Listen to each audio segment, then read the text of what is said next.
Imagine knowing exactly what your students are learning and exactly which steps you need to take next.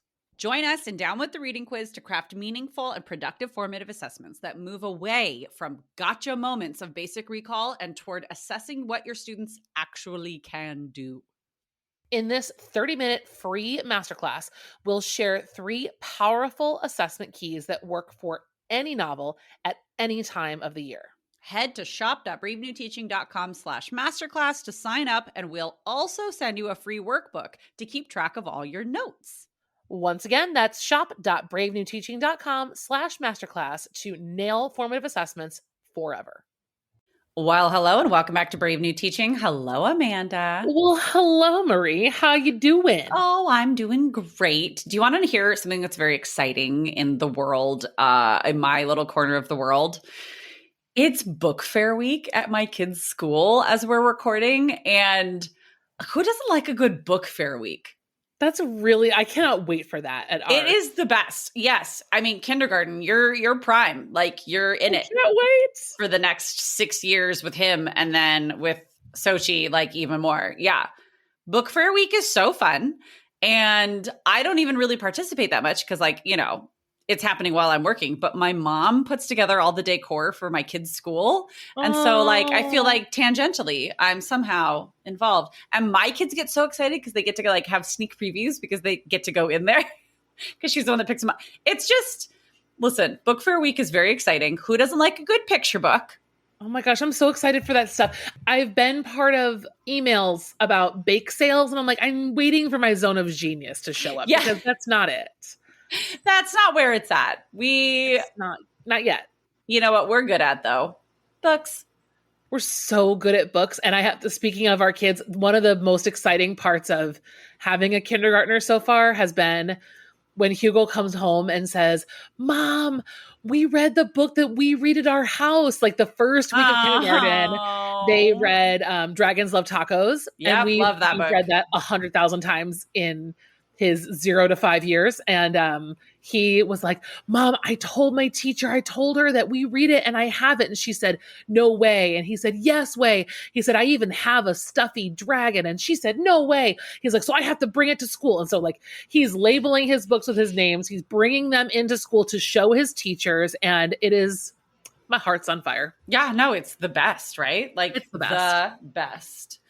Well, picture books are magic. And actually, today's episode, friends, we are going to have a little rerun looking at our picture book lesson walkthrough. You've heard us talk about it a million times on the podcast. We love teaching with picture books. It's so much fun. And we have a lesson for you for free in our shop.bravenewteaching.com.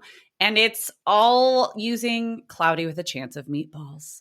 Well, and the best part is we're continuing with our Dystopia series here. This is a 4-episode series. We've been updating, exploring, and looking at secrets in the world of dystopia. And so we wanted to continue this series, but remind you of some things that existed once before. Well, and that you have exactly that you've heard us talk about. You don't have to have all things be brand new. No. And like I said, I think in last week's episode, maybe it was, my students that have had me multiple times are like, so when's Cloudy Day? When are we going to read that book again? Right? So we just thought, hey, you know what? This is kind of perfect. Everybody loves a good book. Maybe it's the beginning of a book fair for us all.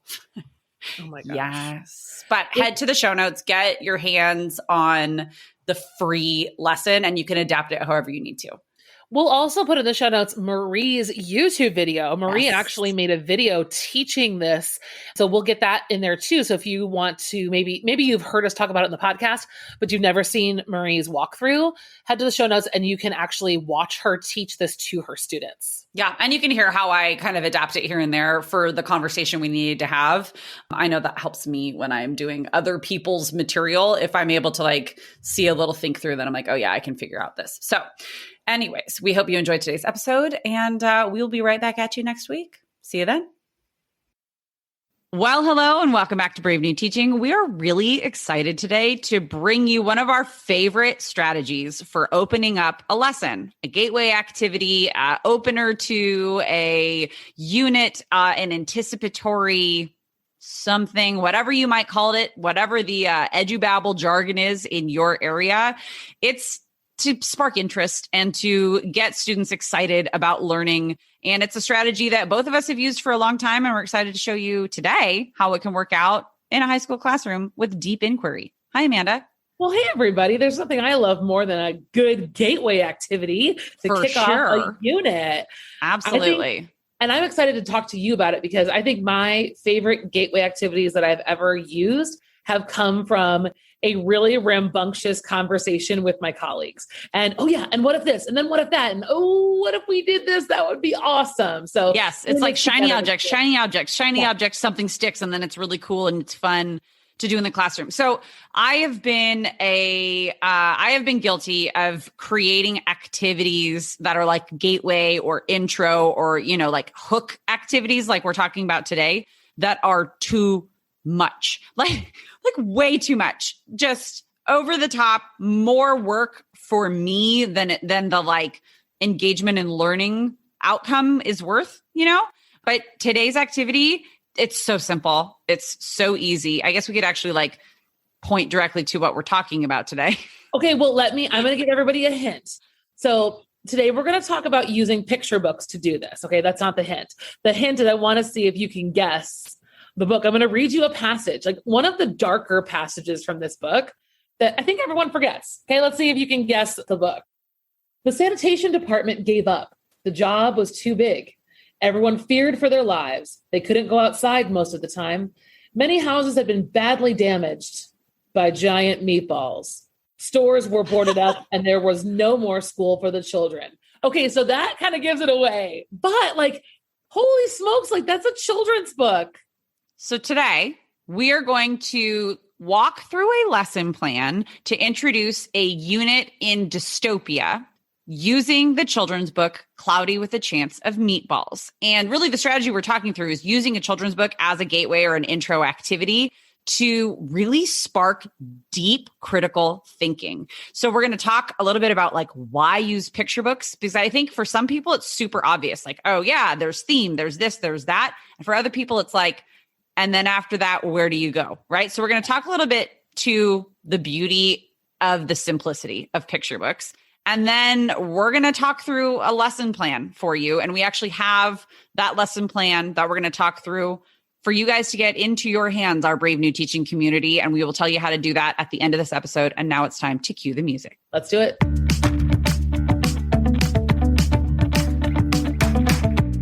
You're listening to Brave New Teaching, a podcast for educators challenging the status quo. I'm Amanda, and I'm a high school English teacher in Illinois. And I'm Marie, and I'm also a high school English teacher in Southern California. We're so glad you're here. Enjoy the show.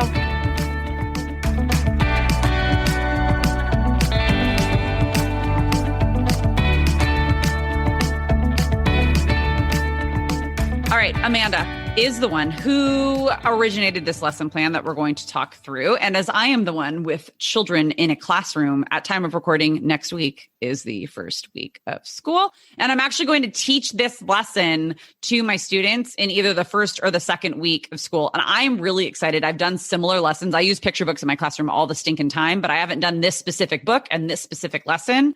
And I'm really excited. And we've been talking a lot about dystopia lately because we have a festival all about dystopia coming up very, very soon at the end of September and into October 2021. We'll give you more details in a little bit, but just, we're going to ride the dystopia train for a while here, Well, a lot of us teach it. And I think coming up with a gateway activity for your unit, dystopia specifically, is all about, number one, it's kind of got to have a layer into your essential question. So, we'll talk a little bit more about essential questions for dystopia specifically next week. But if you already have one, or if you're brainstorming one, this picture book type of gateway activity is going to start that conversation. So it's going to be a link there. A picture book, and also Marie kind of said this before the music, was your picture books are going to have connected themes. So between your essential question and your themes, you're going to have a really nice, like little nugget of an experience with your students to bring into the unit further. How else have you used picture books, Marie, with gateway activities? In my 11th and 12th grade classes, especially, I will use picture books to help me introduce literary lenses and trying on different perspectives, because the stories are deceptively simple, right? Because and depending on the level of picture book, depending on the like level or the age of the child that it's geared towards, you can get more simple and then a little bit more layered and complex. But doing something like introducing a gender lens to students for the first time and having them try that on, it's a lot more challenging to do that with a literary short story or with even a novel that everybody knows and remembers from previous years than a fresh text that's accessible, because it's meant for kiddos that are younger than our students. So I love, I've used the gender or the feminist lens for a bunch of books that I have in my house. I'll just like go through and like ask my own kid. I change them up every time we do it. And I do a bunch of different lenses too. But every time I introduce literary lenses, I turn to my own children and I say, what should mommy bring to work tomorrow? What are some of our favorite books right now? We just grab random ones, because that's the beauty of it too. Like you can just change them out depending on how you're going to use them. So like when I do it with lenses, I do it that way. When I've introduced just literary terms and like concepts like theme, like diction, like, you know, you can really point to like even books that are written in verse that are rhyming books for kids. It's a great way to go through a lot of poetic devices. There's some good stuff. And they don't always have to be used at the gateway point of a unit. Like Maureen said, like they might be introducing some kind of skill that you're working on. I know that I've found a lot of success using hair love while teaching Raising in the Sun. Really beautiful, just parallels. And I think just to underscore something that Marie said, there's something for us to really think about as English teachers here about when we introduce new and more complex skills to our students, to be cognizant of the complexity of the reading that the students are using that new skill on. And so I've tried over my experience to change that up. So like if the new skill, like using a critical lens theory, I try to reduce the difficulty of the text as it's introduced, right? And then you increase that complexity, or vice versa. If you're introducing new, more complicated text, like we'll talk about this more with our dystopia stuff. If you're reading a really hard text, well, maybe you're going to focus on things like characterization. Like setting. Right? Yeah, exactly. Yeah. You're going to get really surface. Yeah. Where everyone can be together. So it's where when we get into like that hard area, it's because the skill's hard and the text is hard.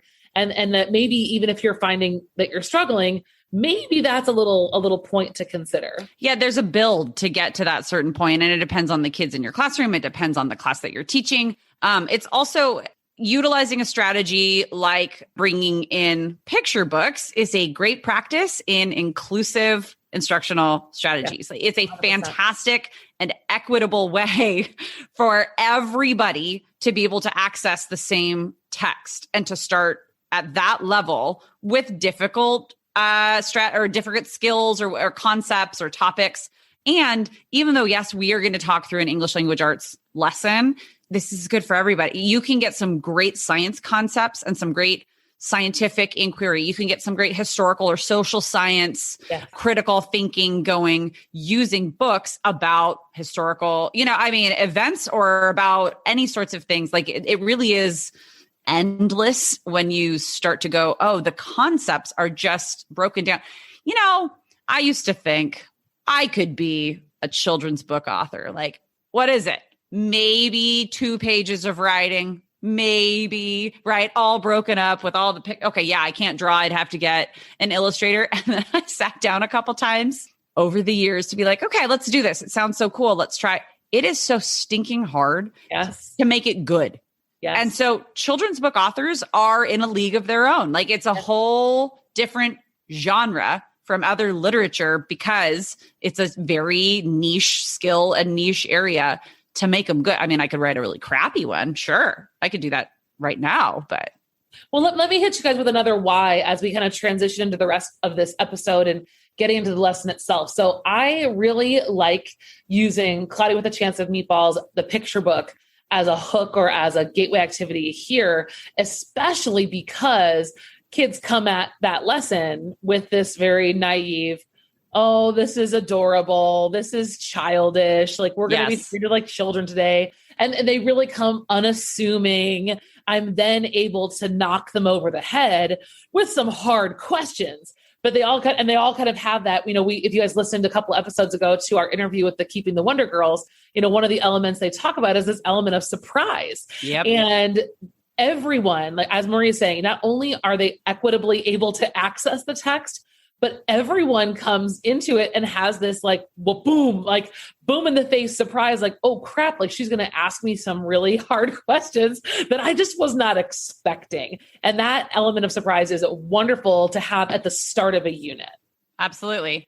And I'll mention right quickly, I'm going to teach this unit or this lesson, and I'm going to record it and put it on YouTube. So just kind of stay tuned, because about a week after this episode comes out, you'll be able to see parts of the lesson in action. And we are really excited to just show all of this and kind of how it goes and like peel back the veil a little bit. We talk a lot about how we do things, what we do, but like actually showing you it up on its feet is something that we are excited to try. So let's talk lesson planning. Let's talk learning objectives. The learning objectives for our Cloudy with a Chance of Meatballs lesson goes like this.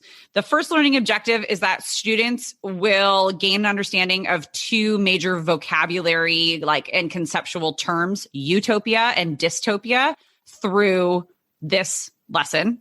And the beauty of it too is that you don't stand up there and write utopia and dystopia on the board and then define them and then find examples and do all of that. You just go through it and they come up organically. It also goes through the skills of discussion and critical thinking.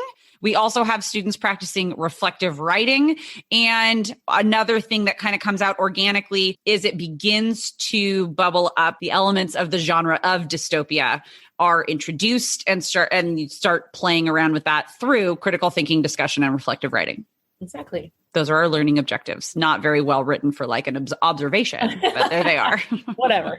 So let's talk through, Amanda. You get into a classroom, you've got, however many little eyes staring at you like, oh, Mrs. Cardenas, what are we going to do today? I don't know why that's how I talk like kids. I love them. Generally my impression. But that's like, Mom, what are we going to do today? Is it going to be class starts, and then by the end you're like, blah, blah, blah, blah, blah. Right. Different people by the time are we doing anything important today? No. So you come in and you go, no, we're doing nothing important. And then I say it's story time. Who wants to sit on the carpet? And they look little around children, like, come. What carpet? Because I didn't have a carpet at the time. And I tell them we're just gonna read a story today. Do you guys want to come sit on the floor? And a handful of kids are like, yeah, and they come right? The floor and they're like, oh, this is gross. So we'll have a classroom decor conversation later about why my floor is so gross. But that's really where I start, is with very little prep. I want them to be blindsided by my questions and blindsided by the sharp left turn I take, as we get toward about the middle of the story. I really don't give them very much to start with. Is that crazy? No, not at all. No, I mean, that's like we were saying, it's the element of surprise. It's that little nugget of something that's like a spark that they don't need to know everything all the time. It's okay for them to just kind of go along with it. So we begin without anything on the board, without anything at all. Start a class, whatever you're going to do, your morning business or whatever, and then you read aloud. Just read the book, right? Yeah. I mean, there's a couple of ways to do it, and it really depends on your bell schedule and your preferred way of doing this. I have 5 tried and true questions that I like to use in this lesson. So you as the teacher have the agency to decide when and where they come in. So you could read the entire thing and then go back and do all of the questions together or individually, or put them in pairs and they can go through the questions. You could also do read and stop. Mm-hmm. And you could do read and stop and write. You could do read and stop and discuss out loud. There are a lot of ways to do that, interactivity with your picture book. And you just need to know your crew, right? Well, and where you want the discussion to go, like how you want the path to lead, right? And what you want the momentum to be like, because read and stop is going to be a longer process than read it through, then chunk. Yes. So it just kind of depends. So it's basically a 3-part lesson plan. You read the book, you've got questions that students are writing the answers to and then discussing. So we'll talk about that in a second. We'll give you an example of one of the questions that's just so stinking good. And then it's a written reflection, and wherever it goes from there is where it goes from there. But that is the perfect gateway lesson and activity. It's got so many skills that you're touching on. It's got soft skills. It's got hard skills. So we read the book. The way that I would do it and that I will do it is I'm going to read the book. I'm going to give them their little handout, which we have for you in the free lesson plan. And then they're going to go at it. I'm thinking that their bell ringer for the day will have to do with, if your favorite food rained from the sky, what would it be? Or if you could eat one, you know what I mean? Yes, if you had one thing in abundance for the rest of your life, what would you want it to be, like food wise or something like that? Just so we can all get nice and hungry. And then read the book, and then we go through the questions. And I think my favorite question is the one that you have on there about like what seems to be dangerous. Number 2. I was looking at that one too. Yes. Yeah. So, and that's kind of like, so with me, I have done both.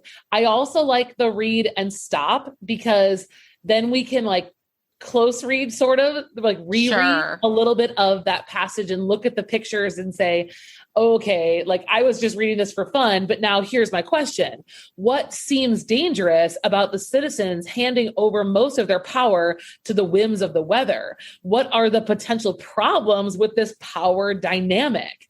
And kids kind of look at you like, oh, I never thought about the fact that the citizens were handing their power over to the weather, but that's exactly what they're doing, right? Like, and this is one of those moments. Sorry, I just totally cut you off. This is one of those moments when that vocab, those big concept terms that we were talking about of utopia and dystopia, can organically bubble up into conversation and into discussion, where you didn't have to like make a flashcard or like write them up on the board. You can just talk through them and say, and kids can ask questions and blah, blah, blah, blah, blah.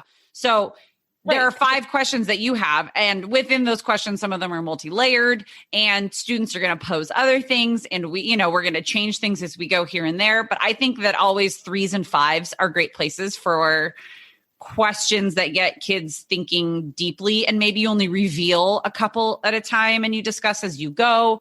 Maybe it's a think, pair, share activity. Maybe it's a speed dating and you go through different questions. And I mean, it kind of, for my classroom, it's going to be where are we at with COVID, quite frankly, like to determine what that actual collaboration and discussion strategy is going to look like. So I'm quite interested to see what my classroom is going to be like next week.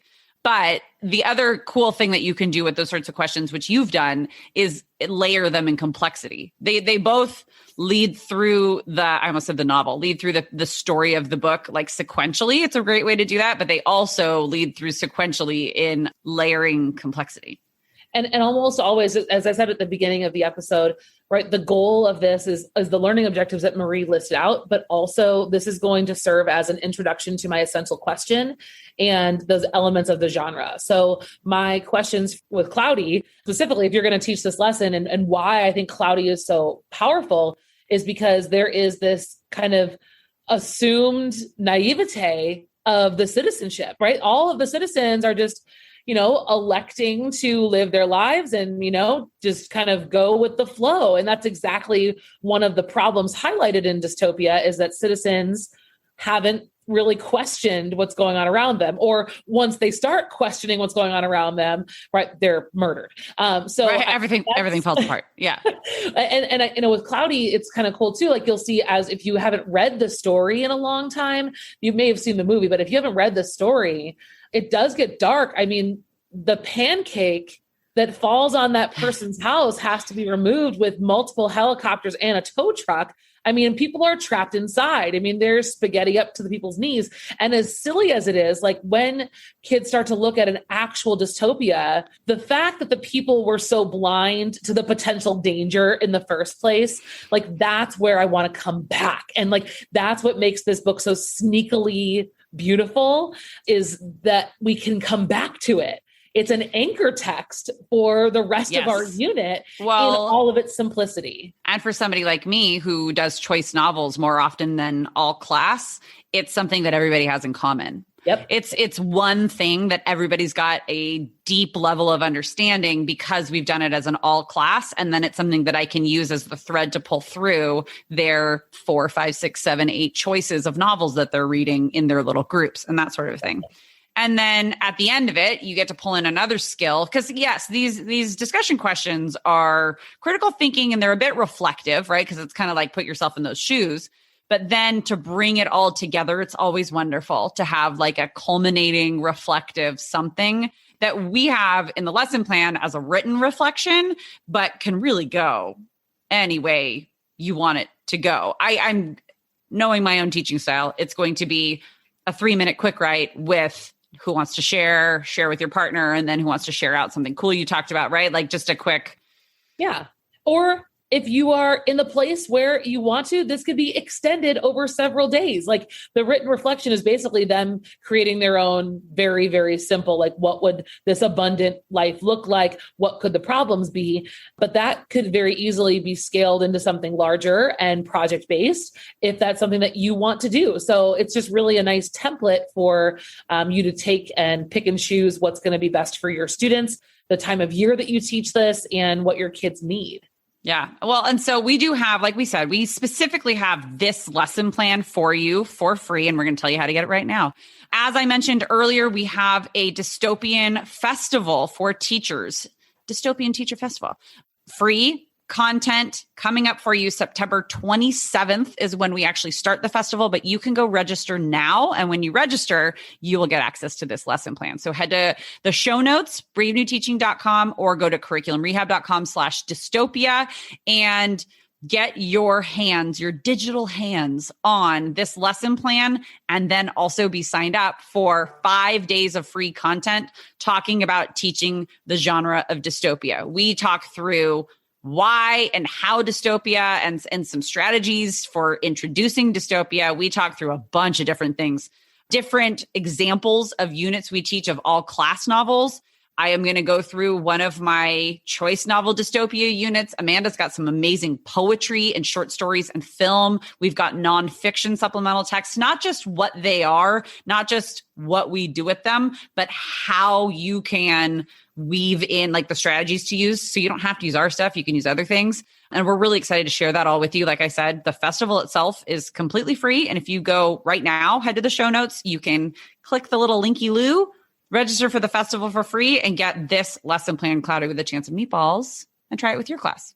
If you had fun in the spring with the Shakespeare Teacher Festival, if you were able to join us then, if you're a new listener, welcome. But oldies, you old people, if you had fun with us during the Shakespeare Festival, we've set it up the exact same way.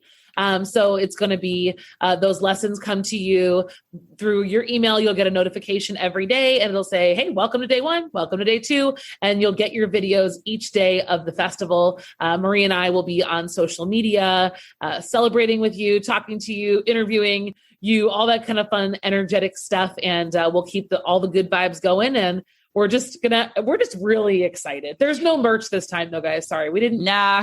Dystopia merch didn't really feel like it didn't feel, well, it honestly just didn't feel right.